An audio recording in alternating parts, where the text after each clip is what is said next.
दक्षिणामूर्ति समारंभां शंकराचार्य मध्यमाम् अस्मदाचार्य पर्यन्तां वन्दे गुरु परंपराम् मंदस्मित मुकाम्बोजं महनीय गुणार्णवं मधुराभाषिणं शान्तं सर्वभूतदयापरं भक्तवात्सल्य जलधिं परमानंद विग्रहं ज्ञानानंदं प्रपन्नोऽस्मि निर्मल ज्ञान सिद्धये திருவடியும் தந்தையும் சிலம்பும் சிலம்பூடுருவ பொருவடிவேலும் கடம்பும் கடம்புஜமாறிரண்டும் மறுவடிவான வதனங்களாரும் மலர்கண்களும் என் குருவடிவாய் வந்து என் உள்ளம் குளிர புதி கொண்டவே விழிக்கு துணை திருமென்மலர் பாதங்கள் மெய்மை குன்றா மொழிக்கு துணை முருகா எனும் நாமங்கள் முன்பு செய்த பழிக்கு துணை அவன் பன்னிரு தோளும் பயந்த தனி வழிக்கு துணை வடிவேலும் செங்கோடல் மயூரமுமே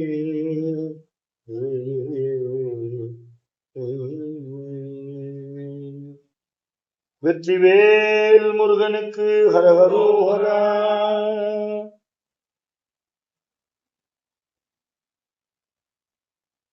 யோகம் போகம் அப்படின்னு ரெண்டு வார்த்தை உண்டு. போகம் அப்படின்னு சொன்னா உலகியல் இன்பம்னு சொல்லலாம். தமிழ்ல லௌகீகமான சுகங்கள், வேலைக்கு சாப்பிடுறது, விதவிதமா சுச்சி ருச்சியா ஏதோ ஆகாரம் வயிற்று பசிக்கு இல்லாமல் விதவிதமா நம்ம எப்படி சொல்லுவோம், அத நம்ம கலோக்கியல வயடமா சாப்பிடுறதுங்க.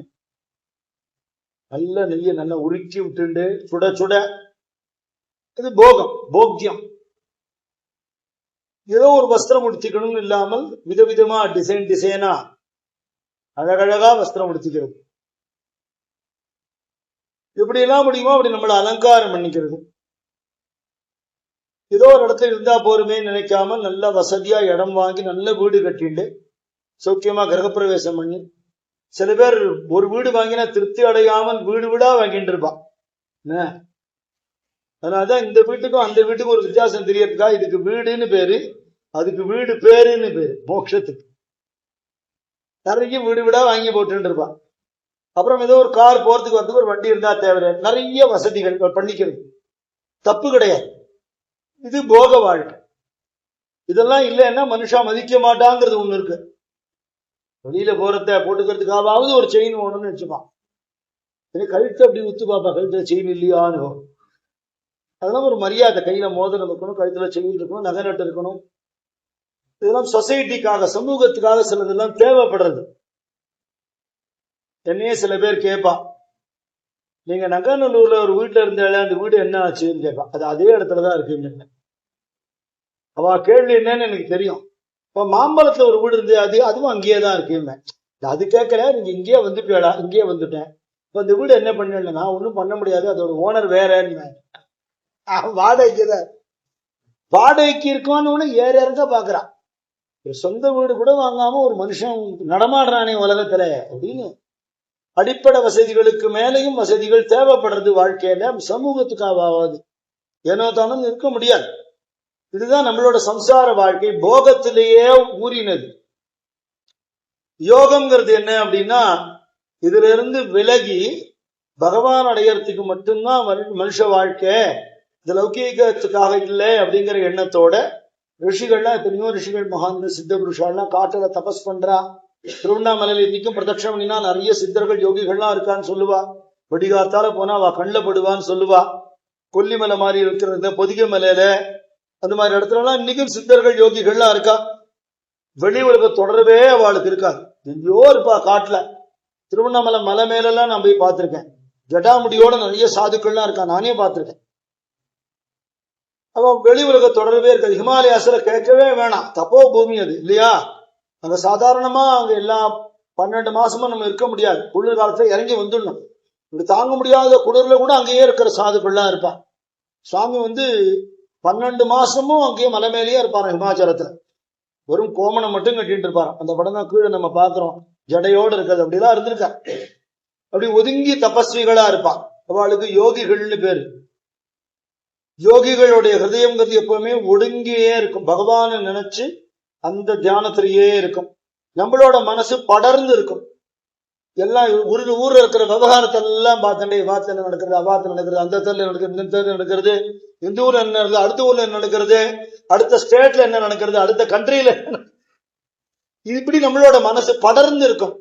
உள்ளுக்குள்ள பார்க்கவோ, அந்தர்முகப்படவோ, தியானம் செய்யவோ, பகவான நினைக்கவோ நமக்கு அவகாசம் இல்லை. அருணகிரிநாதர் சொல்றார், படிக்கின்றலை படிப்பவர் தாள் முடிக்கின்றலைங்கிற. நீ ஏன் நல்ல விஷயங்களை படிக்க மாட்டேங்கிற? ஒரு ஸ்தோத்திரமோ ஸ்லோகமோ பாட்டோ தெரிஞ்சுக்க மாட்டேங்கிற? தெரிஞ்சவாள நமஸ்காரம் கூட பண்ண மாட்டேங்கிறீங்க. உனக்கு ஏது கதின்னு கேட்கிற. இந்த போகத்துல அளவில்லாமல் ஈடுபடும் போது அந்த போகம் எங்க கொண்டு போய் விடும்னா ரோகத்துல கொண்டு போய் விட்டுடும். போகத்திலேருந்து விலகினவா யோகிகள், போகத்திலேயே இருக்கிறவா நம்மள மாதிரி சம்சாரிகள். நம்ம கொஞ்சம் கொஞ்சம் அப்பப்போ இப்படி பிரச்சனை வர்றது, இப்படி கோவில் குளம் சத்சங்கம் கொஞ்சம் எட்டி பார்த்துட்டு வரோம். நம்மளாம் இதுவும் இல்லாதவா இருக்காள் இல்லையோ உலகத்துல. அவ வாழ்க்கை எப்படி நடத்துறதுன்னே தெரியாது. எவ்வளவு நேரம் தான் சாப்பிடுவா, எவ்வளவு நேரம் தான் ஊர் சுத்துவா, எவ்வளவு நேரம் தான் டிவி பாப்பா, எவ்வளவு நேரம் தான் பேப்பர் படிப்பா, எவ்வளவு நேரம் தான் வம்பு பேசுவா. வாழ்க்கை ஒரு வெறுமையா இருக்கும். வாழ்க்கையில சூன்யமா இருக்கும். ஒரு நிம்மதியோ சந்தோஷமோ ஆனந்தமோ கிடைக்காது. ஏன்னா இது கிடைக்கிற இடமே சாமிகிட்ட தானே. சாமிகிட்ட தான் அது கிடைக்கிறது. அப்படி இல்லாத ஒரு வேற எதிர் டைரக்ஷன்ல போனா அது கிடைக்க வழி இல்லையே. அதனால அதோட விளைவு என்ன ஆயிடுறது? பணம் இருக்கு, காசு இருக்கு, சௌரியங்கள் இருக்கு, ஆனா மனசு நிம்மதி கெட்டு போறது. நிம்மதி கெட்டு போறதுனால வியாதி உண்டாரு. டாக்டர்கிட்ட போனா டாக்டர் என்ன சொல்றான்? மென்டல் ஸ்ட்ரெஸ், டிப்ரெஷன்ங்கிறான், மன அழுத்தம்ங்கிறான். பணக்காரனுக்கெல்லாம் வியாதியே வர்றது இல்லையா? நம்மளை விட வாழ்தான் ஜாஸ்தி வரும் இல்லையா? காசு பணம் இல்லைன்னா வியாதி இல்லாம இருந்துடும். அப்படி இல்லை. கவலைகள்னால ஏழைக்கும் கவலை உண்டு, பணக்காரனுக்கு கவலை உண்டு. கவலைப்படுறதுனால வியாதி உண்டாருது. அப்ப இந்த போகம் என்ன பண்றது? ரோகத்துல கொண்டு போய் விட்டுடுறது. இந்த போகம் அளவோட இருந்தா தப்பிக்கலாம். இந்த அளவோட இருக்கிறதுக்கு யோகமும் போகமும் கலந்த வாழ்க்கை தான் சத்சங்கமும் சம்சாரமும் கலந்த வாழ்க்கை இல்லையா? தெய்வீகத்தோட தொடர்புள்ள வாழ்க்கை நம்மளோட வாழ்க்கையா இருக்கிற பட்சத்துல இதெல்லாம் வேணாம்ப்பா, போறோம், எல்லாம் அளவா இருப்போம் அப்படின்னு தோன்றது இல்லையா? எதனால தோன்றது? சத்சங்கத்தை நாட்டா இருக்கிறதுனால தோன்றது. அவதார புருஷாலா சில மகான்கள் பூமியில இந்த மாதிரி தெய்வீக வாழ்க்கை என்னன்னு காட்டுறதுக்குன்னே வரா பூமிக்கு. ஆதிசங்கர பகவத்பாதாள் சாட்சாத் பரமேஸ்வரோட அவதாரம். சின்ன வயசுலே வீட்டு விட்டு கிளம்பி சன்னியாசியா போயிட்டார். தேசமெல்லாம் நடந்து நடந்து சஞ்சாரம் பண்ணினார். கோவிந்த பகவத்பாதர்கிட்ட சன்னியாசம் வாங்கிட்டு தேசம் பூரா அலைஞ்சு அத்வைத ஞானத்தை குறிக்கக்கூடிய கிரந்தங்கள்லாம் எழுதினார். ஜனங்களுக்கெல்லாம் வேதாந்த பிரச்சாரம் பண்ணினார். வேத சம்ரக்ஷணம் பண்ணினார். எல்லா கோவில்கள்லையும் வழிபாடுகள்லாம் நடக்கிறதுக்கு காரணமா இருந்தார். ஜனங்களுக்கு பக்தி ஞான வைராக்கியத்தை ஊட்டினார். அதுக்கப்புறம் அவரோட அவதார காரியம் முடிஞ்சு அவர் கிளம்ப போறாருன்னு அவருக்கு தெரிஞ்சு போயிடுது. 32 வயசு தான் இருந்தார். ஆனா நம்ம ஆரம்பிச்ச காரியம் நடக்கணுமே. நம்ம போயிட்டு அது காரியம் நின்றுடக்கூடாது. அதனால 4 திக்குக்கு 4 மடங்களை ஸ்தாபிச்சு சதுர்திக் சதுர் ஆம்னாய பிரதிஷ்டாத்ரே நமகான்னு ஒரு நாமம் பிரதிஷ்டா பண்ணி அவளை நியமிச்சு இந்த சங்கர பரம்பரை, இந்த ஆச்சாரிய பரம்பரை இருக்கிறாப்புல பார்த்துட்டா இன்னி வரணும் அது நம்ம இருக்கிறத நம்ம பார்க்கிறோம். அவளுக்கு சங்கராச்சாரியாள்னே பேரு. அதே சங்கரோட பரம்பரையில வந்தவா. அந்த சம்பிரதாயத்தை அவர் என்ன சொல்லி கொடுத்தாரோ அதை அப்படியே கடைபிடிச்சு அன்னைக்கு அவர் சொன்னது 2500 வருஷத்துக்கு முன்னாடி சொன்னது இன்னைக்கு நமக்கு கிடைக்கிற அளவுக்கு இவாள்லாம் பண்ணிட்டு இருக்காங்க. ஒதுங்கி வாழ்ந்து இருக்கக்கூடிய சன்னியாசிகள் ஜனங்களோட பழகிறாப்பல மடாதிபத்தியம்னு ஏற்படுத்தினார் ஆச்சாரியர் இல்லையா? பெரிவாளுக்கும் நமக்கு என்ன சம்பந்தம்? மகாபெரிவாளுக்கும் சம்சாரிகளுக்கு என்ன சம்பந்தம்? நம்மளோட சுகதுக்கமோ கவலையோ நம்ம பாவ புண்ணியங்களோ வியாதி வைக்கையோ துக்கமோ அவருக்கு என்ன வந்தது? அப்படி இல்லாதபடிக்கு இதுக்கு சம்பந்தம் இல்லை. ஆனா அவ சம்பந்தப்படுத்திண்டு நம்மளோட கஷ்டங்கள்லாம் கேட்டு நமக்கு நிவாரணம் கொடுத்து, நமக்கு நிவாரணம் கொடுக்கணும்னா அவளுக்கு இந்த கஷ்டம் இல்லாமல் இருந்தா தானே முடியும். நானே ஒரு வியாதிக்காரன் இன்னொருத்தருக்கு எங்கேருந்து மருந்து கொடுக்கறது இல்லையா? அதுல இருந்து விடுபட்டதுனால, இத சம்பந்தம் இல்லாம இருக்கிறதுனால நமக்கு வேணுங்கிறது எல்லா பிரச்சனையும் தீர்த்து வச்சு தீர்வு சொல்லக்கூடிய ஒரு ஞானமும் கருணையும் அவளுக்கு உண்டு. மகான்கள் சரித்திரம் விதவிதமா நம்ம பார்க்கணும். பாரத தேசத்துல எத்தனை விதமான மகான்கள் சொல்லி மாளாது பகவான் அப்படி அனுகிரகம் பண்ணியிருக்கார். ஒருத்தருடைய வழியும் ஒரு ஒரு விதமாக இருக்கு. காரணம் என்ன? ஜனங்கள் ஒரு ஒரு விதமாக அவளுக்கு ஏற்றாப்புல தானே இருக்கணும் மகான்கள் இல்லையா? காஞ்சங்காடுன்னு கேரளா கர்நாடகா பார்டர்ல பப்பா ராமதாஸ் சுவாமி ஆசிரமம் இருக்கு. யோகி ராம்சுரத்குமார் மகாராஜுக்கு அவர் தான் குரு. அவருடைய முதல் சிஷ்ய கிருஷ்ணாபாய் மாதாஜின்னு. அந்த அப்பா தனக்கு ஒரு ஆன்மீகமா வழிகாட்டுறது ஒரு குரு வேணும்னு நினைச்சிருந்தாளாம். நினைச்சுக்கும் போது என்ன நினைச்சிருந்தாளா? என் ஜாதியிலேயே எனக்கு ஒரு குரு வேணும்னு நினைச்சிருந்தா. குருவுக்கு ஜாதிக்கு சம்பந்தம் கிடையாது. ஆனா அப்படிதான் தோணும். ஏன்னா நம்ம நெருங்கி பழகணும், ஒருத்தர்கிட்ட கேட்கணும்னா நம்மள மாதிரி ஒருத்தர் இருந்தா தானே முடியும். நம்மளோட மேம்பட்டவர்னு தோணி போயிடுச்சுன்னா பயம் உண்டாயிடும், மரியாதை உண்டாயிடும். அவாட்ட எதுவும் கேட்டுக்க முடியாது. நமஸ்காரம் வேணா பண்ணலாம், ரொம்ப விஷயம் தெரிஞ்சவா அப்படின்னுட்டா அவாட்ட பழக முடியாது, எளிமை இருக்காது. அதனால எட்ட நிற்போம். அவளோட மகிமை தெரிஞ்சுக்க வழி இல்லை. நம்ம நந்தவனத்திலே இருக்கிற புஷ்பத்தோட சுகந்தம் தான் நமக்கு கிடைக்கும்.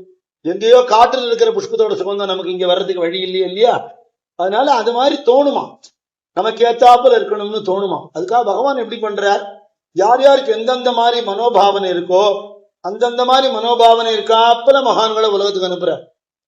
மடி ஆச்சாரம் அனுஷ்டானம்னு இருக்கா மாதிரி இருக்கிறவாளுக்கு மடாதிபதிகளா பெரியவா மாதிரி இருக்கிறவா. என்னால அப்படியெல்லாம் இருக்க முடியாதுப்பா, ஏதோ எல்லாருடையும் கலந்துதான் பழகுவேன் அப்படின்னு இருந்தா அந்த மாதிரி இருக்கிறவாளுக்கு மகான்கள் உண்டு. ஷிரடி சாய்பாபா எல்லா ஜனங்கள்ட்டையும் இந்துக்களோ முஸ்லிம்களோ யாரா இருந்தாலும் அவட்ட பழகுவார். யார் எப்படி வந்தாலும் அவளுக்கு ஏத்தாப்புல அவளுக்கு போதனை சொல்லுவார். ஹுக்கா பிடிச்சுட்டு இருப்பார். ராமகிருஷ்ண பரமஹம்சர் ஹுக்கா பிடிப்பார். யோகி ராமசுரத்குமார் சிகரெட் பிடிப்பார். இதனால அவளுடைய தெய்வீகம் குறைஞ்சு போயிடாது. அப்ப சிகரெட் பிடிக்கிற ஒருத்தன் இருப்பான், அழுக்கா இருக்கிற ஒருத்தன் இருப்பான். அவனுக்கு பரவாயில்லையே, இவர் இந்த சுவாமிகிட்ட நம்ம பழகலாம்னு தோணும். மடி ஆச்சாரமா இருக்கிறவாட்ட நம்ம போக முடியாது. ஆனா இவா எல்லார்ட்டையும் இருக்கிறது ஒரே ஞானம் தான். மகாபெரிவாட்ட ஒரு தினம் ஒரு சுவாமிகளை குறிப்பிட்டு சொன்ன போது பெரியவா சொன்னார், ஒரே தோட்டத்திலேருந்து தான் எல்லா மாம்பழமும் வருது. அவ ஏசி ரூம்ல ஷோரூம்ல வச்சு விற்கிறா, இன்னொருத்தன் வண்டி தள்ளிட்டு போய் விற்கிறான், இன்னொருத்தன் கூடையில கூவிட்டு போய் விற்கிறான். மாம்பழம் ஒண்ணுதான். மகான்கள் பலவிதமா இருப்பா. ஆனா அவ மூலமா கிடைக்கிற ஞான பக்தி வைராக்கியம் ஒண்ணும். நம்மள மாதிரி சம்சாரியா இருந்து அடிபட்டு உதப்பட்டு வாழ்க்கையில துக்கங்களை அனுபவிச்சு இதுல இருந்து ஒருத்தர் மகாத்மாவானாருங்கிற மாதிரி ஒரு சரித்திரம் இருக்கும் பொழுது பரவாயில்லையா, நமக்கு கூட ஒரு வழி இருக்கேன்னு தோணும் இல்லையா? சுகபிரம்மம் பிறந்த உடனே ஞானியா பிறந்துட்டார். அது சரிப்பா, அது அவரால் முடியும், என்னன்னாலும் முடியாது. 13 வயசுல பெரியவா சன்னியாசியா போயிட்டார். அது அவதார புருஷன், அவரால் தான் முடியும். போதேந்திர சுவாமி சின்ன வயசுல சன்னியாசியா போயிட்டார். தேசம் பூரா சஞ்சாரம் பண்ண, நாம பிரச்சாரம் பண்ண, அவரால் தான் முடியும், அவதார புருஷன். அப்படி சொல்லி தப்பிச்சிருவோம். பகவான் பூமியில் அவதாரம் பண்றது என்ன மாதிரி நீ ஆகணும்னு நமக்கு காட்டுறதுக்கு தான். அவர் தான் நம்ம தான் இருக்கிறதுக்கு அவர் பூமிக்கு வர வேண்டிய விஷயம் இல்லையே, அவர் அங்கேயே இருந்து விடலாம இல்லையோ. எல்லா விதமான ஜனங்களுடைய மனோபாவத்துக்கு ஒத்து போறாப்புல பகவானே பூமியில அவதாரம் பண்றார். அல்லது தன்னுடைய சேவை காலத்தினோட லோகத்துல இருக்கக்கூடிய வைகுண்டத்துல இருக்கிறவாளுக்கெல்லாம் பகவானுக்கு சேவை பண்றவாளுக்கு நித்திய சூரிகள்னு பேர். கைலாசத்துல இருக்கிறவங்களா சிவகணங்கள்னு பேர் இல்லையா? அது மாதிரி ஒரு ஒரு சுவாமிக்கும் அந்தந்த லோகம் இருக்கு, அவளுக்கு சேவை பண்றவா இருக்கா. அது தன்கிட்ட கைங்கரியம் பண்ற தன்னுடைய லோகத்துல இருக்கக்கூடியவாளை பூமிக்கு அனுப்புறா. ஆபீஸ்ல இதுக்கு ஒரு வார்த்தை உண்டு, டெபுடேஷன் ஒரு வார்த்தை சொல்லுவா. ஒரு இடத்துல ஒரு பிரச்சனை அதை தீர்க்கணும்னா இந்த மெயின் ஆபீஸ்ல இருந்து ஒரு அதிகாரி இங்க அனுப்புவா. அவர் போய் அதெல்லாம் சரி பண்ணிட்டு திருப்பி வருவார். அது மாதிரி டெபியூட் பண்றது, டெபுடேஷன், நியமிக்கிறது. அப்படி பகவான் நியமிச்சு அனுப்புறார். அப்ப அவளும் நம்மள மாதிரியே ஒரு குடும்பத்துல பிறந்து வளர்ந்து அவளுக்கு உடம்பு முடியாம போகும், அவளுக்கு வாழ்க்கையில கஷ்டங்கள் வரும். மகாபக்தி விஜயத்த சரித்திரம் எல்லாம் நிறைய பாக்குறோம், பெரிய புராணத்தையும் இப்படி இருக்கு. ஆனா கஷ்டம் வந்தா நம்ம துவண்டு போயிடுவோம். அவன் அந்த கஷ்டம் வந்தா தெய்வத்தை பிடிச்சுன்னு அதுல நிமிர்ந்துருவான். அதை நமக்கு காட்டி கொடுக்குறான், இதுதான் வழின்னு காட்டி கொடுக்குறான். அப்படி சஷ்டி உற்சவம் இப்போ இந்த நேரத்துல நாளைக்கு மகாஸ்கந்த சஷ்டி உற்சவம். சுப்பிரமணிய சுவாமி சூரசம்ஹாரம் பண்ணின தினம். சூரசம்ஹாரம்னு வழக்கத்துல சொல்றோமே தவிர சூரனு முருகன் சம்ஹாரமே பண்ணலையாம். ராவணனை ராமர் சம்ஹாரம் பண்ணினார் இல்லையா, கிருஷ்ணர் கம்சன சம்ஹாரம் பண்ணினார், அப்படித்தானே இருக்கு. கஜமுகாசுரனை விக்னேஸ்வரர் சம்ஹாரம் பண்ணினார், பண்டாசுரனை அம்பாள் சம்ஹாரம் பண்ணினார், அழிச்சாள் அப்படின்னு இருக்கு. முருகன் அழிக்கவே இல்லையா. அருணகிரிநாதர் சொல்றார், மொய்தார் அணிகுழல் வள்ளியை வேட்டவன் முத்தமிழால் வைதாரையும் அங்கு வாழ வைப்போங்கிற அருமையான தமிழ். ஒருத்தன் கண்ணாபினான்னு திட்டினா கூட அவன் தமிழுக்காக அவனுக்கு அனுகிரகம் பண்ணுவான். சாமி எல்லாத்தையும் நல்லதை பார்க்கிற குணமா அவருக்கு. அதனால கொல்ல வந்த சூரனை அனுகிரகம் பண்ணினார். அவன் சூரனாக சண்டை போட்டான், ஜெயிக்க முடியல. வேங்க மரமானா, ஜெயிக்க முடியல. ரெண்டா பழந்துட்டார் வேளால. மயிலாகவும் சேவலாகவும் ஆனான். மயில கர்வத்தை அடக்கி வாகனமாக்கின்றார், சேவல கொடியில வச்சுட்டார். அதனால சூரபத்மன் எங்கன்னா செத்து போல பக்தனா இருக்கான். முருகனோட கருணையை காட்டுறது. எவ்வளவு நீ துஷ்டனா இருந்தா கூட, ஏன்னா முருகன் குருநாதர் இல்லையா, சிவகுருநாதன் தானே. குரு என்ன பண்ணுவார்னா யாரையுமே விளக்க மாட்டார், யாரையுமே அழிக்க மாட்டார். எதை அழிப்பற மாட்டேங்குத, கெட்டதை மட்டும் அழிச்சிடுவார் இல்லையா. அப்படி முருகப்பெருமானோட கருணையை உணர்த்தக்கூடிய இந்த உற்சவம்.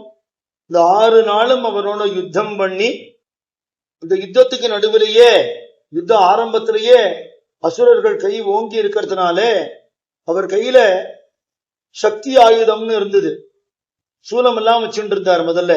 அப்புறம் அம்பாளை பிரார்த்தனை பண்ணி கொண்டு லலிதா நவரத்ன மாலை பாடி அம்பாள்கிட்ட சக்தி வேல் வாங்கி யுத்தம் பண்ணி சூரனை அடக்கினார். அப்படிங்கிற உற்சவம் நாளைக்கு எல்லா சுப்பிரமணிய ஸ்தலங்களையும் முருகன் கோவில்ல விசேஷமா கொண்டாடுவா. தேவர்கள் எல்லாம் சூரபத்மன் அடக்கி வச்சிருந்தான் அவனோட அசுர சக்தியினால. இன்னைக்கு நாம பார்க்கிறோமே, இன்னைக்கும் கெட்ட சக்திகள் தலை தூக்கி நல்லவாளெல்லாம் ஒடுக்கிறத பாக்குறோம். புராணத்தில் எப்பவோ நடந்தது. சூரபத்மன் பண்ணினான், ராவணன் பண்ணினான், சும்ப நிசும்பர்கள் பண்ணினான், மகிஷாசுரன் பண்ணினான். அந்த பேர் தான் இப்ப இல்லையே தவிர வேற பேர்ல இருக்கா வாழலாம். ஆனா அந்த சக்திகள் கை ஓங்கி இருக்கிறதையும் நல்ல வாழை ஒடுக்கிறதையும் பாக்குறோம். இப்போ ஒடுக்கப்பட்ட வாழ என்ன பண்ணினா, பகவான பிரார்த்தனை பண்ணினான்னு பாக்குறோம். அதுதான் நாமளும் பண்ண வேண்டியது. பிரார்த்தனா பலம் சேர சேர சேர சேர நம்ம சுவாமி சொல்லுவார், எல்லாரும் நான் நன்னா இருக்கணும்னு வேண்டிக்கிறா, சாமி நன்னா இருக்கணும் யாரும் வேண்டிக்க மாட்டேங்கிறான். சாமி நன்னா இருக்கணும்னு யாரும் வேண்டி போலாம், அவர் தான் நன்னா இருக்காரு நம்ம நினைக்கப்படாது. என்னன்னா சுவாமி நன்னா இருக்கணும்னா என்ன அர்த்தம், சுவாமின்னா தர்மம் இல்லையா, தர்மத்தோட சொரூபம் தானே அவர். சுவாமி நன்னா இருக்கணும்னா தர்மம் நன்னா இருக்கணும்னு இல்லையா. எல்லா கோவில்ல இருக்கிற சுவாமிக்கு பூஜை நடக்கணும். இந்த வழியா போறத வரத்தெல்லாம் நான் மனசால வேண்டிப்பேன். சீனிவாச பெருமாளே இப்படி வீட்டுக்குள்ளேயே உட்கார்ந்துட்டு இருக்கியே, உன் கோவில்ல ஒரு வைபவம் பூஜை நடந்து கண்ணால பாக்குற பாக்கியம் எங்களுக்கு எல்லாம் கிடைக்கணுமே. ஆதிகால பூஜை உனக்கு நடக்கணும், புரட்டாசி உற்சவம் நடக்கணும், நாம சங்கீர்த்தனம் வேத பாராயணம் பிரவச்சனம் எல்லாம் நடக்கணும். அதெல்லாம் பாக்குற பாக்கியமும் கலந்துக்கிற பாக்கியமும் எங்களுக்கு கிடைக்கணும்னு பிரார்த்தனை பண்ணுவேன். அது நடக்கிறத பார்க்கும்போது சந்தோஷமா இருக்கு. ஆஹா, நம்ம பூஜை பண்றதுனால பெருமாளுக்கு ஒண்ணும் இல்லை, பண்ணினாலும் அவருக்கு ஒண்ணும் இல்லை, பண்ணாட்டாலும் அவருக்கு ஒண்ணும் இல்லை இல்லையா. நேற்று ஒரு இடத்துல பஜனைக்கு போனேன். அந்த மாமா சொன்னார், இந்த கிருஷ்ணர் கோவில்ல பஜனை ஏற்பாடு பண்ணியிருக்கோம், உங்களெல்லாம் கூப்பிட்டு எதுக்குன்னா கிருஷ்ணருக்கு சாநித்தியம் வரணுங்கிறதுக்காக. என்ன மாமா, கிருஷ்ணருக்கு சாநித்தியம் நம்ம கொடுக்க முடியாது மாமா. சந்தன கட்டை இருக்கு, அதுல வாசனை ஏற்கனவே இருக்கு, நம்ம புகுத்த வேண்டாம். உரைச்சா வாசனை தெரியும், அவ்வளவுதான். அந்த சக்திய சாநித்தியத்தை நம்ம பயன்படுத்திக்கணுமே தவிர அவருக்கு என்ன நம்ம சாநித்தியம் கொடுக்கறது நடக்கிற காரியமா. அப்போ பகவான் எல்லா ஸ்தலங்களையும் அவருக்கு பூஜை ஒழுங்கா நடந்து, பூஜை பண்றவா ஸ்ரத்தையோட பக்தியோட ஆசையோட பண்ணி, வேத பாராயணமோ சந்தியாவந்தனமோ அனுஷ்டானமோ பண்ணி உலகக்ஷேமத்துக்காக எல்லாரும் பிரார்த்தனை பண்ணி கொண்டே இருந்தா ஆழ்க தீயது எல்லாம் ஹரநாமமே சூழ்க வையகமும் துயர்ந்தது. ஆழ்கன்னுட்டார், மண்ணோடு மண்ணா போகணும் கெட்டதெல்லாம். அத்தனை தர்மங்களும் தடைச்சு விளங்கணும்னுட்டார். இதுக்காகவே பகவான் சாதுக்களை பூமிக்கு திருப்பி திருப்பி திருப்பி அனுப்புறான். சாதுக்களுடைய காலத்துல அவ என்ன பண்றா, அவளுடைய வாழ்க்கையில பகவான் பண்ணின அனுகிரகம், அவளுக்கு கிடைச்ச தெய்வீக அனுபவங்கள் இதெல்லாம் ஸ்தோத்திரங்களாக பாடல்களாக எழுதி வைக்கிறான். அகஸ்தியரை நாம பார்க்க முடியாது, அகஸ்தியர் பாட்டு நமக்கு இருக்கு, படிக்கிறோம் இல்லையா? ஆதிசங்கராச்சாரியார் காலம் வேற, நம்ம காலம் வேற. ஆனா அவர் ஸ்தோத்திரம் இன்னைக்கு நமக்கு இருக்கு. ஜெயதேவர் 1000 வருஷத்துக்கு முன்னாடி அஷ்டபதி இன்னைக்கு இருக்கு இல்லையா? மகான்களுடைய அருளி செயல்கள்னு சொல்லுவாங்க. வைஷ்ணவெல்லாம் ஆழ்வார்கள் அருளி செயல்கள். ஆழ்வார்கள் ஆண்டான எத்தனையோ ஆயிரக்கணக்கான வருஷத்துக்கு முன்னாடி இருந்தவர். திருப்பாவை நமக்கு இன்னைக்கு கிடைக்கிறது இல்லையோ? இது படிக்கும் போது பாடும்போது அவளுக்கு கிடைச்ச அனுகிரகம் அனுபவம் இன்னைக்கும் அப்படியே இருக்கு. அதுதான் ஆச்சரியம். அதை படிச்சா பாடினா நமக்கு கிடைக்கும்ங்கிறதுனால அவ அந்த அனுபவங்களை விட்டுட்டு போயிருக்கான். 500 வருஷத்துக்கு முன்னாடி வாழ்ந்தவர் அருணகிரிநாத சுவாமிகள், திருவண்ணாமலையில் அவதாரம் பண்ணினவர். ஒரு பெரிய கவிஞராக இருந்தவர். நிறைய பாடல்கள் பரிசுகள்லாம் வாங்கி புகழோட இருந்தவர். உடம்புல வியாதி இந்த வியாதி குணமாறதுக்கு சிகிச்சை எல்லாம் பண்ணி குணமாகாத தருணத்துல இவ்வளவு படிப்பும் இவ்வளவு கவிதையும் இத்தனை பெருமையும் இத்தனை ஊர் மெச்சக்கூடிய ஒரு அழகும் இருந்து என்ன பிரயோஜனம்? வியாதி விடுத்த தடுக்க முடியுமா? பணக்காரனுக்கு வியாதி வரப்படாதுன்னு இருக்கா, ஏழைக்கு வரப்படாதுன்னு இருக்கா, அழகா இருக்கிறவனுக்கு வரப்படாதுன்னு இருக்கா, சின்ன வயசுல இருக்கிறவாளுக்கு வரப்படாதுன்னு இருக்கா? தெரியுமா? யாருக்கு எப்ப வரும்னு தெரியவே தெரியாது. எதுவுமே சாஸ்வதம் இல்லையே. அப்போ குஷ்டரோகம் வந்துடுத்து, குணப்படுத்த முடியல, எல்லாரும் ஒதுக்குறா, அன்பா பழகினவாழ்லாம் விரட்டுறா, வாவான்னு கதவை திறந்தவாழ்லாம் போன்னு விரட்டுறா. இப்ப மனசு வேதனை இந்த உலகத்துல வாழப்படாதுன்னு தோணி திருவண்ணாமலை கோபுரத்திலேருந்து கீழே குதிக்க போக சுப்பிரமணிய சுவாமி அவரை தடுத்து ஆட்கொண்டார்ங்கிறது அவரோட சரித்திரம். மனுஷனா வாழவும் பிரயோஜனம் இல்லை, தெய்வத்தை பார்க்கவும் முடியல, இது ஒரு வாழ்க்கை வேணுமான்னு நினைக்க சுவாமி அவரை தடுத்து, பூரணனை தரிசனம் பண்ணணும்னா பிராணனை விடப்படாது, தபம் பண்ணுன்னு சொல்லி அவருக்கு நாக்கில பீஜாட்சரம் எழுதினார், தபசு பண்ணினார். அதுக்கப்புறம் முருகனே அவரை பாட சொன்னார். முத்தை தருன்னு அடி எடுத்து கொடுத்தார். முத்தை தரு வத்தி திருநகை அத்திக்கிரை சக்தி சரவணன் முதல் திருப்புகள் பாடினார். 16,000 திருப்புகள் எழுதியிருக்காராம். நமக்கு அவ்வளவு கிடைக்கல, ரொம்ப குறைச்சல்தான் கிடைச்சிருக்கு. இது கிடைக்கிறதுக்கு சுப்பிரமணிய பிள்ளைன்னு ஒரு கோர்ட் முன்சிஃபா இருந்தவர் வெள்ளக்காரன் காலத்துல. பிரிட்டிஷ் காலத்துல இவருக்கு பிரிட்டிஷ்கான சர்டிபிகேட் கொடுத்திருக்கான். அவ்வளவு படிச்ச மகாமேத. திருத்தணியில இருந்தவர். ஒரு கோர்ட் கேஸ் நடக்கிறது சிதம்பரம் தீட்சிதாள் விஷயமா. இந்த கோவில் இவாளுக்கு தான் சொந்தம்னு அவளும் இல்லைன்னு மற்றவாளும் வாக்குவாதம் பண்றத, எங்களுக்கு தான் சொந்தம், என்ன ஆதாரம், ப்ரூஃப் எங்கன்னு கேட்கிறான் வெள்ளக்காரன். வார்த்தையெல்லாம் நம்ப மாட்டேன், எனி டாக்குமெண்ட்னு கேட்கிறான். அப்போ அவ சொல்றா, திருப்புகழ் அருணகிரிநாதர் பாடியிருக்காருன்னு அந்த வரிகளை எடுத்து சொல்றா, கோட் பண்றா. அதை இவர் எழுதிக்கிறார். அதுக்கப்புறம் அதை அவளை தீட்சிதாள் விசாரிச்சு, இது என்ன கிரந்தம், இது யார் எழுதினது, எத்தனை பாட்டு என்னன்னு கேட்டு அதுக்கப்புறம் திருப்புகழை பத்தி தெரிஞ்சுக்கிட்டு ஊர் ஊரா கிராமமா போய் தன் காசை செலவு பண்ணி உங்க ஊர்ல ஏதாவது ஒரு ஓலைச்சுவடி இருக்குமா, ஏதாவது பழைய தமிழ் விஷயங்கள் இருக்கா, அப்படிலாம் உவே சாமிநாதையர் அலைஞ்சா மாதிரி திருப்புகழுக்கு இவர் அலைஞ்சார். உவேசாவே அவரை பத்தி ரொம்ப பெருமையா சொல்லியிருக்கார். இது திருப்புகழ் புஸ்தகமா கிடைக்கிறதுன்னா அதுக்கு அவர் தான் காரணம். வாத்தா சுப்பிரமணிய பிள்ளைங்கிற ஒரு மகானவர், முருகன் மேல அப்படி தனியாத அன்பு உள்ளவர். நமக்கு என்ன எவனோ எப்போ பாட்டு எழுதினா கிடைச்சா கிடைக்கிறது, கிடைக்காத போல சாப்பிடுவோமோ தூங்குவோமோ ஜோலியை பார்ப்போமான்னு இல்லாம எப்படி அலைஞ்சு எவ்வளவு கஷ்டப்பட்டிருக்கா அதுக்காக. அந்த திருப்புகழ் இன்னைக்கு அருணகிரிநாதர் அப்போ எழுதின திருப்புகழ் இன்னைக்கு பாட்டா பாடுறோம். நிறைய திருப்புகழ் சபைகள்லாம் இருக்கு, ஏகப்பட்ட பேர் திருப்புகழ் பாடுறான். திருப்புகள்ல இல்லாத விஷயமே கிடையாது, அது மந்திர சாஸ்திரம். அது சிரிப்பவர் தமக்கும் பழிப்பவர் தமக்கும் திருப்புகழ் நெருப்பென்று அறிவோம் யாம், நினைத்ததும் அளிக்கும் மனத்தையும் உருக்கும் நிஷிகருவருக்கும் பிறவாமல் நெருப்பையும் எரிக்கும் பொறுப்பையும் இடிக்கும் நினைத்ததும் அளிக்கும் செயல் தாராய். அருணகிரிநாதர் பாடுறார், துஷ்டாலய துஷ்டத்தனத்தை எரிச்சுவிடும். சாதுக்களுக்கு வேணுங்கிற வரமெல்லாம் கொடுக்கும். திருப்புகள் வீட்டுல இருந்தாலே முருகன் இருக்கிறது சமம். அதுல எல்லா தெய்வங்களை பத்தியும் பாடியிருக்கார். தேவதா பேதம் காட்டாமல் பாடியிருக்கார். வைஷ்ணவ கிரந்தங்கள்ல பார்த்தா பெருமானை தான் பாடியிருப்பா. சைவ கிரந்தங்களை பார்த்தா சிவபெருமான தான் பாடியிருப்பா. சாக்த புஸ்தகங்கள் பார்த்தா அம்பாளை தான் பாடியிருப்பா. இவர் எல்லாத்தையும் பாடி இஷ்ட தெய்வமான முருகனையும் பாடி ஒரு குடும்பம் தானே எல்லாம் அப்படிங்கிற மாதிரி நமக்கு அழகா பண்ணி கொடுத்திருக்காரு. அதுலயே ராமாயணம் என்ன, பாகவதம் என்ன, பாரதம் என்ன, ஜனங்கள் வாழ்க்கைக்கு வேணுங்கிற உபதேசங்கள் என்ன, லௌகீக வாழ்க்கையில ஈடுபட்டு உடம்பு கெட்டு குட்டிச்சுவரா போனவா நிலைமை என்ன, போக வாழ்க்கை ரோகத்துல எப்படி கொண்ட விடும், இதெல்லாம் நமக்கு உபதேசமாக பண்ணி திருப்புகழ் படிக்கிறதுனாலேயே மேன்மை உண்டாயிடுங்கிற அளவுக்கு பண்ணியிருக்கார். இந்த திருப்புகழ் இன்னைக்கு எல்லாரும் பாடுறான்னா அதுக்கு காரணம் வள்ளிமலை வள்ளல்னு சொல்லக்கூடிய திருப்புகழ் சச்சிதானந்த சுவாமிகள்னு ஒரு மகான். அவரோட சரித்திரத்தை தான் நாம அனுபவிக்க போறோம். பாட்டு வாசனையே கிடையாது, படிப்பெழுத்தே கிடையாது. இப்படி இருந்த ஒரு ஆசாமி அவர்.